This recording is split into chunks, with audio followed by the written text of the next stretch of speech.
Big boss Malayalam season 7 പുതിയ വിശേഷങ്ങൾ കേൾക്കാം.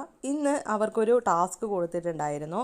അഥവാ നിങ്ങൾ ഇതിൽ ബിഗ് ബോസിൽ വിന്നർ ആവുകയാണെങ്കിൽ പുറത്ത് പോയി കഴിയുമ്പോൾ നിങ്ങൾക്ക് ഒരു ഇൻ്റർവ്യൂ കാര്യങ്ങളൊക്കെ ഉണ്ടാവും. അങ്ങനെയെങ്കിൽ നിങ്ങൾ എങ്ങനെയായിരിക്കും സംസാരിക്കുക എന്നിങ്ങനെയായിരുന്നു ടാസ്ക്. അപ്പോൾ അവിടെ ഇരിക്കുന്ന കണ്ടസ്റ്റൻസിന് അവരോട് ചോദ്യം ചോദിക്കാവുന്നതാണ്. അപ്പോൾ ആദ്യമായിട്ട് ടാസ്ക് ചെയ്യാനായി വന്നത് അനീഷ് ആയിരുന്നു. അനീഷിനോട് അനുമോൾ ചോദിക്കുന്നുണ്ട്, അനീഷ് ഏട്ടന് ഇവിടെയുള്ള ഏതെങ്കിലും കണ്ടസ്റ്റൻസിനോട് എന്തെങ്കിലും ക്രഷോ കാര്യങ്ങളോ തോന്നിയിട്ടുണ്ടോ അനീഷ് ഏട്ടാ എന്നിങ്ങനെയാണ് ആദ്യം ചോദിച്ചിട്ടുണ്ടായിരുന്നത്.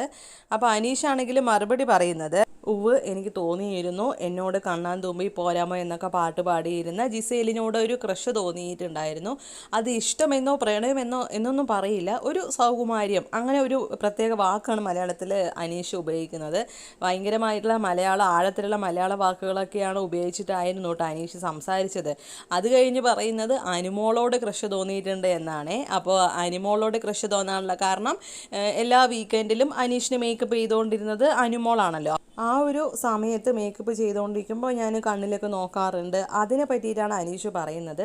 പിന്നെ പ്രത്യേകം എടുത്തു പറയുന്നുണ്ട്, നിങ്ങൾ ആരും വിചാരിക്കുന്ന പോലെ ഒരു ലവോ ഇഷ്ടമോ ഏതാണെങ്കിലും ശരി അങ്ങനെ ഒരു സംഭവം ഒന്നുമല്ല, വെറും ഒരു സൗകുമാര്യം, അങ്ങനെ ഒരു വാക്കാണ് അനീഷ് പറയുന്നത്, ഒരു തെറ്റായിട്ടുള്ള സ്നേഹമല്ലെന്ന്.